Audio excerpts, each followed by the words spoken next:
اعوذ باللہ من الشیطان الرجیم بسم اللہ الرحمن الرحیم۔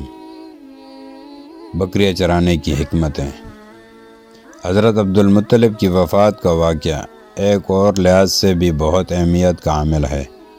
قصی بن کلاب نے جملہ امور ریاست حضرت صلی اللہ علیہ وآلہ وسلم کے جد امجد عبد المناف کے حوالے کیے تھے، جو کہ بعد ازاں ان کے بیٹے اور آپ کے پردادا حضرت ہاشم کے حصے میں آئے۔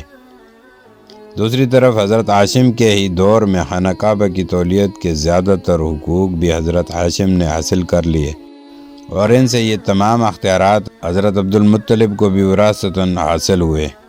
ان کی حیثیت اپنے والد حضرت ہاشم کی طرح مکہ کے سردار کی تھی، لیکن ان کی وفات نے دفعتاً بنو ہاشم کے اس رتبہ امتیاز کو گھٹا دیا، اور کئی دہائیوں بعد یہ پہلا موقع تھا کہ دنیاوی اعتبار سے خاندان بنو امیہ خاندان بنو ہاشم پر غالب آ گیا، اور مکہ کی مسند ریاست پر حرب متمکن ہوا، جو امیہ کا نامور فرزند تھا۔ حضرت ابو سفیان رضی اللہ تعالیٰ عنہ انہی حرب بن امیہ کے بیٹے تھے، اور عرب کے بعد مکہ کے سردار و سپہ سالار بنے۔ حرب بن امیہ نے ریاست اور تولیت خانہ کعبہ کے جملہ اختیارات اپنے قبضہ میں کر لیے، اور صرف سقایا یعنی حاجیوں کو پانی پلانے کی سعادت ہی حضرت عباس رضی اللہ تعالیٰ عنہ کے پاس باقی رہی، جو حضرت عبدالمطلب کے سب سے چھوٹے بیٹے تھے۔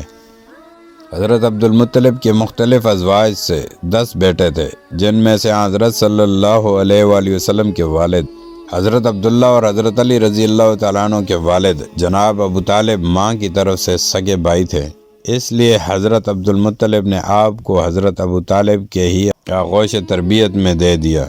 اس کے علاوہ حضرت عبدالمطلب نے اپنی وفات کے وقت اپنی بیٹیوں یعنی آپ کی پھوپھیاں اروا، امیمہ، برا، صفیہ، عاتقہ اور ام حکیم بیضاء کو بلا کر حضرت صلی اللہ علیہ وآلہ وسلم کی پرورش اور خیال رکھنے کی وصیت کی۔ حضرت ابو طالب اپنے والد کی وصیت کے مطابق حضور صلی اللہ علیہ وآلہ وسلم کو اپنے گھر لے آئے۔ ان کی بیوی حضرت فاطمہ بنت اسد بھی حضور صلی اللہ علیہ وآلہ وسلم سے بہت محبت کرتی تھی، اور حضور صلی اللہ علیہ وآلہ وسلم کی پرورش میں انہوں نے بڑی دلجمی سے حصہ لیا۔ حضرت ابو طالب بھی آپ سے بہت محبت کرتے تھے، اور مرتے دم تک آپ کے سر پر کسی مضبوط سائبان کی طرح سایہ کیے رکھا۔ ان کی محبت اس درجہ بڑی ہوئی تھی کہ آپ کے مقابلے میں اپنی سگی اولاد کی بھی پرواہ نہ کرتے، اور حضرت عبدالمطلب کی طرح ہر وقت آپ کو اپنے ساتھ ساتھ رکھتے۔ حضرت ابو طالب کثیر العیال تھے، اس لیے بڑی اسرت و تنگ دستی سے گزر بسر ہوتی تھی۔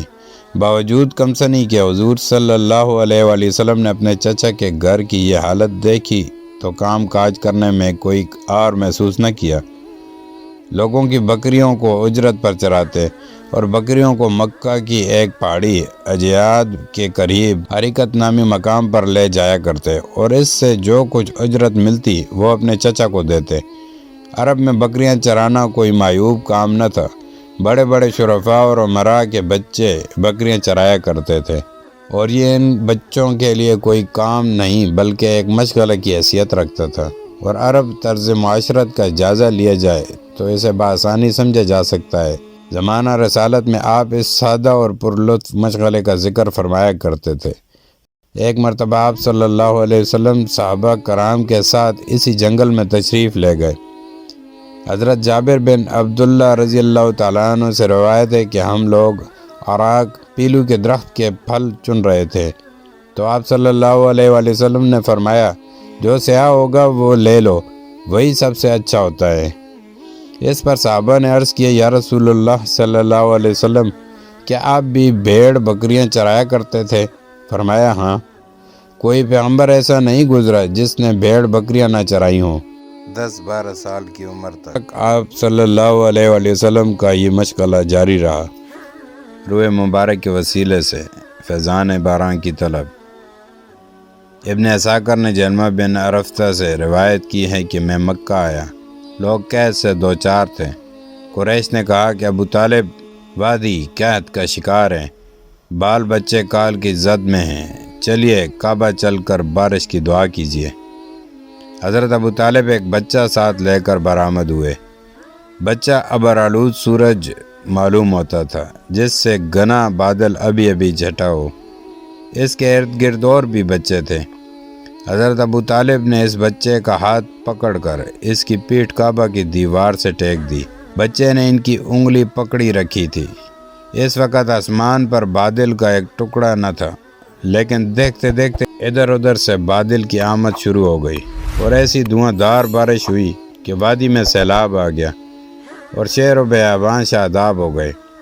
بعد میں حضرت ابو طالب نے اسی واقعے کی طرف اشارہ کرتے ہوئے آپ صلی اللہ علیہ وآلہ وسلم کی مدح میں کہا تھا، وہ ایسے روشن و منور ہیں کہ ان کے چہرے کی برکت سے بارش مانگی جاتی ہے، یتیموں کے ماوا اور بیواؤں کے محافظ، گانے بجانے کی محفل سے محفوظ۔ حضرت ابو طالب کے مکان میں قیام کے دوران دو اہم واقعات پیش آئے۔ ایک یہ کہ ایک مرتبہ گرمی کے موسم میں مکہ میں ایک جگہ گانے بجانے کی محفل منعقد ہوئی تھی۔ آپ صلی اللہ علیہ وآلہ وسلم نے اس محفل میں شرکت کی خاطر بکریوں کو ایک ساتھی چرواہے کے حوالے کیا اور محفل کے مقام تک پہنچے، جو چراگاہ سے دور تھی۔ گرمی میں دور تک چل کر آنے سے آپ صلی اللہ علیہ وآلہ وسلم بہت تھک گئے اور محفل ابھی شروع نہیں ہوئی تھی، اس لیے آپ صلی اللہ علیہ وآلہ وسلم ایک درخت کے سائے تلے لیٹ گئے تو آنکھ لگ گئی۔ جب بیدار ہوئے تو محفل ختم ہو چکی تھی۔ اس طرح آپ صلی اللہ علیہ وآلہ وسلم اس محفل سرود میں شریک نہ ہو سکے، اور آئندہ بھی آپ صلی اللہ علیہ وآلہ وسلم کو اس طرح کے لہو و لعب میں شرکت کرنے کا خیال تک نہ آیا۔ بت پرستی سے محفوظ۔ دوسرا واقعہ یہ ہے کہ ایک مقام پر کھجور کے دو مقدس درخت تھے، جہاں بوانا نامی بت نصب تھا۔ لوگ وہاں جا کر بت پر جانور بھینٹ چڑھاتے، سر منڈاتے اور دیگر مشرکانہ رسوم ادا کرتے تھے۔ حضور صلی اللہ علیہ وآلہ وسلم کو ہر سال اس تقریب میں شرکت کے لیے کہا جاتا، مگر آپ صلی اللہ علیہ وآلہ وسلم انکار فرما دیتے۔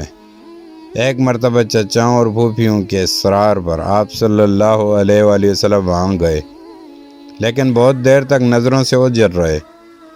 جب دکھائی دیے تو چہرے پر خوف کے آثار تھے۔ پھوپھیوں نے وجہ پوچھی، فرمایا کہ جب بھی اس بت کے قریب جانا چاہتا ہوں، ایک سفید رنگ اور دراز کا شخص میرے قریب آتا ہے اور کہتا ہے کہ اے محمد صلی اللہ علیہ وآلہ وسلم، پیچھے ہٹ جائیے اور بت کو ہاتھ مت لگائیے۔ اس واقعے کے بعد آپ صلی اللہ علیہ وآلہ وسلم کسی ایسی تقریب میں نہیں گئے جہاں بتوں پر بھینٹ چڑھائی جاتی تھی۔ ایک بار قبیلہ لعب کا ماہر قیافہ شناس مکہ آیا۔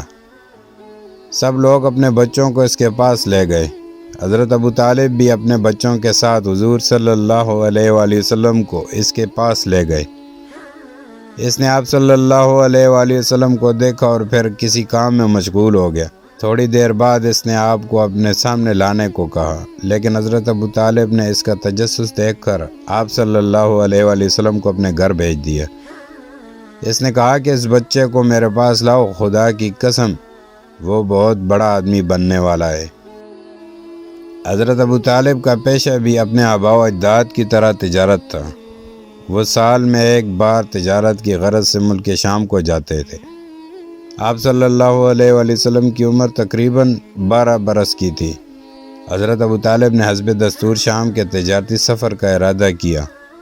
آپ صلی اللہ علیہ وآلہ وسلم نے بھی ان کے ساتھ چلنے کی خواہش کا اظہار کیا۔